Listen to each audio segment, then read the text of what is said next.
Hey everyone, and welcome back to Complicated Relationships, the Reddit story channel. I hope you guys are feeling great, and it's time for today's story. I think my wife is cheating on me and has been for many years. This is a complete story, so make sure to stay with us until the end. The story goes like this. We've been together for 14 years. We've been married for almost 10 years and have a 5-year-old daughter together. When my wife and I were in college, where we first started dating, we had an incident where she received some really graphic texts from a guy we both knew from school. She even had classes with him. I confronted her about the texts. I definitely didn't handle it very well and basically accused her straight out of the gate as cheating on me without realizing there were some possible outs for her. One of those outs was that she claimed that they were just some pervy texts that she got from this guy out of the blue, and that if I had paid any attention when I was snooping through her phone, I would know that she hadn't actually responded to any of those messages. At the time, I conceded that I may have overlooked that possibility and I had overreacted. She apologized to me for not mentioning to me that some guy was hitting on her like that, and I apologized for overreacting and snooping. We moved on from there. Fast forward to this last year. My daughter, wife, and I are at the gas station. I can tell my wife is kind of distant and detached from the interactions my daughter and I are having. I notice she is glued to her phone as well. The gas fill in our car is on the passenger side, and I have the rear passenger door open so I can tickle my daughter while I wait for the car to fill up. I'm really suspicious of what my wife is doing at this point, so I decide that I'm going to take a look over my wife's shoulder from the back seat to see what she is so caught up in. It turns out she is actively in the moment intimately texting some guy with words, descriptions, acts that very much seem like they've been doing this for a while. And looking back with 2020 hindsight, I'm fairly certain they had been sleeping together as well. Also, all the stuff she was texting were inappropriate, stuff that she never used with me, either in dirty talk or when we were intimate. And I know this next admission is pathetic and that it shouldn't matter more than anything else, but the fact that she wanted to share in these acts with this man instead of me really effing hurt. Probably it's just my pride talking, but it is what it is. So now, fast forward 10 minutes when we got home, and I have to suffer through smiling during dinner and the whole nighttime ritual of getting our daughter to bed so as not to cause a scene by blowing up at my wife for what I had seen her texting. Honestly, that was probably a blessing because it allowed me to collect my thoughts before confronting her. I ended up telling my wife what I saw at the gas station, and right off the bat, she tries to play dumb. What are you talking about? Honey, you're making no sense. I told her not to play dumb with me, and I recited some of the texts that I could remember back to her to prove that I saw what I saw. She then goes on to admit that it was a mistake, but that it was 100% nothing physical and that she was really sorry. She admitted that the guy was a work colleague. We talked a lot that night about why she felt she needed to be doing that. A lot of it boiled down to her feeling depressed and lonely. We talked about strategies that we couldn't vote at home, things that we both could change to help mend the rift. I guess things felt kind of okay after that, but it felt like the damage to our trust was already done. I don't think I've ever really recovered, even that seemingly small moment of infidelity, assuming that was only text, was just a hammer to my heart. Ever since that incident from last year, I've been waking up every day as a lesser version of my former self. My emotions and propensity to feel anything have been severely muted. Interacting with my daughter is about the only thing that gets me back close to a baseline of how I remember my former self as. But beyond these precious moments, I'm just a walking, grayed out zombie that puts on a good face for pretty much everything from my day to day, going to work, interaction with my wife, etc. Fast forward to yesterday. My wife has been gone on a week-long work trip to the East Coast. We are in the West Coast. I actually had zero suspicions or justifiable reasons to be worried for this trip because things had been going pretty well between us and she hadn't really given off any indicators of suspicious behavior. But my first clue was that when she arrived at her destination, she couldn't get the Wi-Fi working for FaceTime. And this stayed true for the entirety of her trip. First of all, FaceTime works on cellular data just fine, which we have a ridiculous amount of. I explained that to her without much of a response.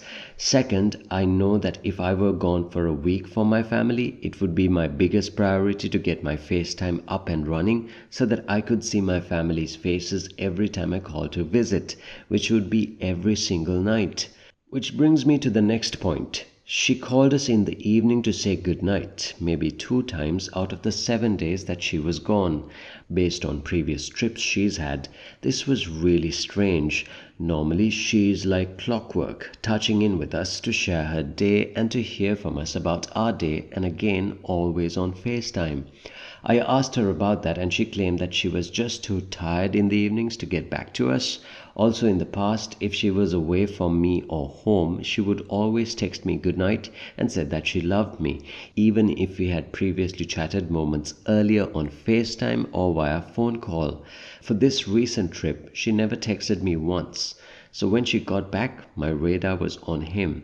Now, I don't feel good about this next part, but when she went to sleep that night, I checked her travel bag to see if my suspicions were correct. Sure enough, to my surprise, she keeps this little red book as a diary in her work bag.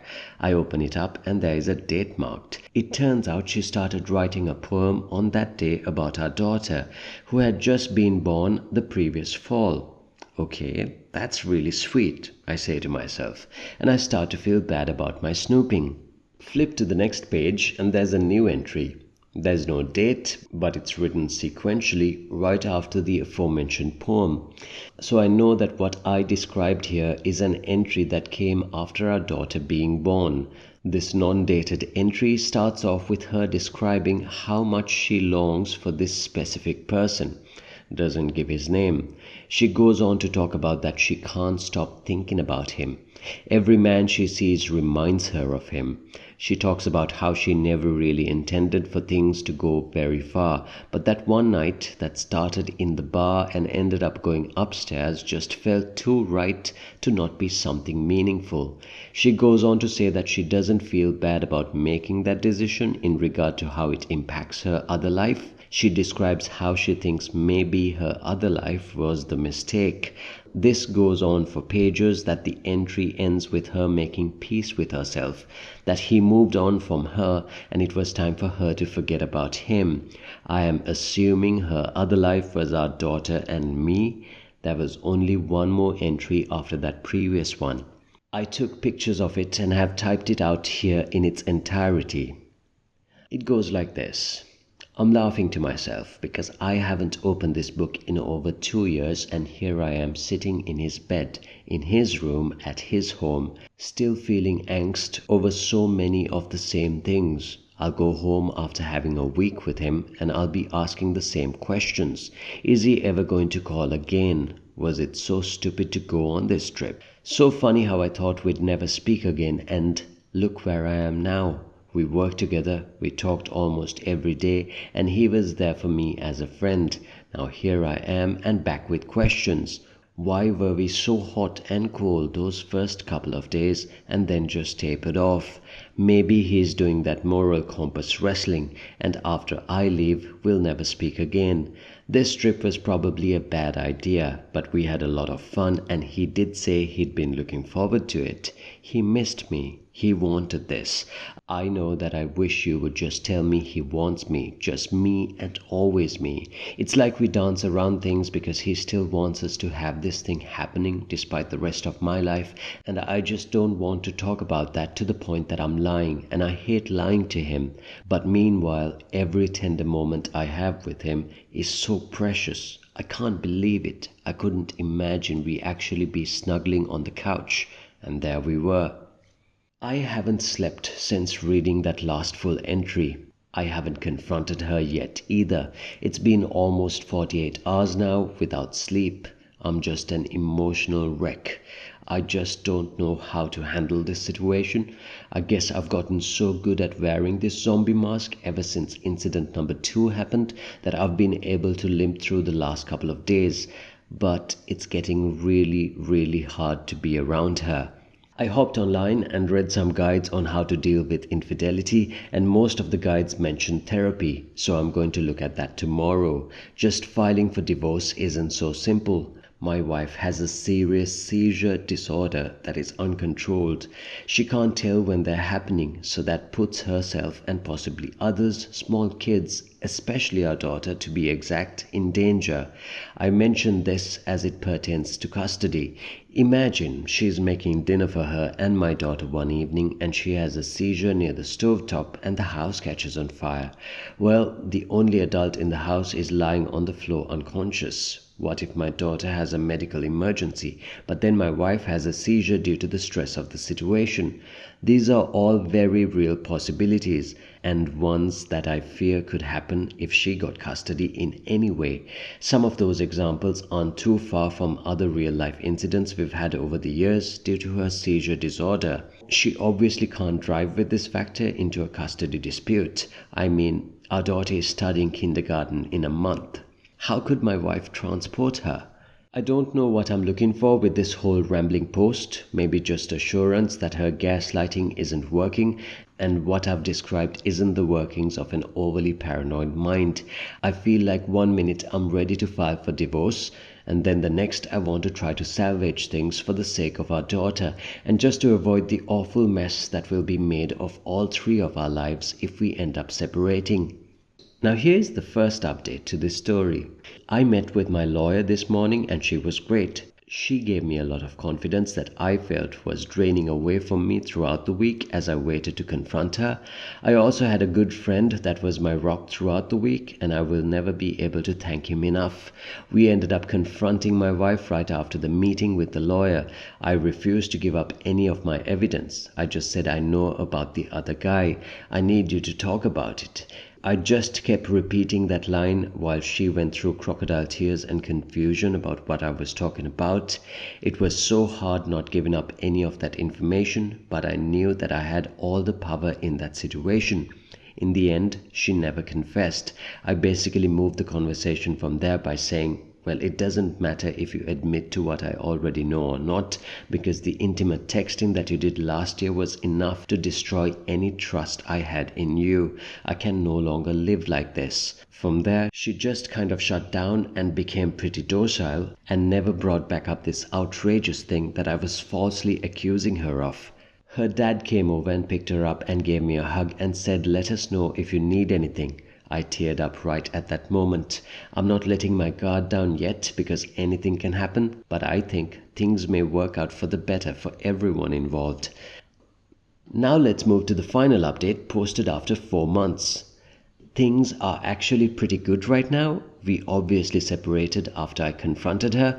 She still hasn't admitted to anything. We sold the house and now I've got an apartment with my daughter. More about custody later. I'm actually having a blast making the space my own and it's nice having my own time to myself again. I do have to say I thought the loneliness would fade a bit faster, but that's still pretty sharp. I started working out a lot and I've also gotten back into writing and recording music, which I haven't done in years. As far as my ex goes, I decided to keep things as amicable as I could for my daughter's sake. And I think it's the single best decision I've made throughout all of this BS by allowing myself to feel all of the emotions I needed to feel before confronting her. I was able to keep rational and calm throughout all of this, and it's really made all the difference. I can't imagine how awful things would have been on an emotional, legal, and custodial level had I just blown everything up when I confronted her. I've confided in a few close friends about the truth of the situation, just because I needed someone to talk about all of the BS to make sure I was acting accordingly. But beyond that, no other family knows the situation. To everyone else, we just separated for amicable reasons. Her mom, in particular, is taking things pretty hard.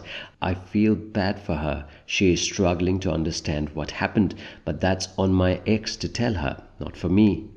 For custody, while we wait for the divorce to finalize, is that I get my daughter Monday through Friday. Since I am the only one that can drive her to school, my ex gets her Saturdays and Sundays from 9 a.m. to 5 p.m. My ex's seizures are predominantly in the evenings, and it's just not safe for our daughter to be there with her on her own, at least not until she's older. We're going to work that out and get those details in writing at some point. Anyway, I'm feeling about 60% good and about 40% freak the F out now that I'm on my own at 36. I have no idea how to approach the dating scene, and my confidence is a bit shot to hell right now. I mean, for my ex's sake, I haven't given serious consideration to another woman in over 14 years, so I'm probably just gonna wait for 3 to 4 months while I get to know myself again. I want to get in better shape and see how I feel after that, and not try to put too much pressure on myself to find someone again. And that's the end of the story. Well, OP, you seem to be acting incredibly mature, and I'm guessing you are getting some therapy to help you out with your future. Good luck and all the best. And with that, we conclude today's video. Now it's your turn to let us know what you think about the story in the comment section below. Please do like and share the story with your friends, and if you're new to the channel, please consider subscribing. I'll see you soon again with another video. Until then, stay safe and Merry Christmas.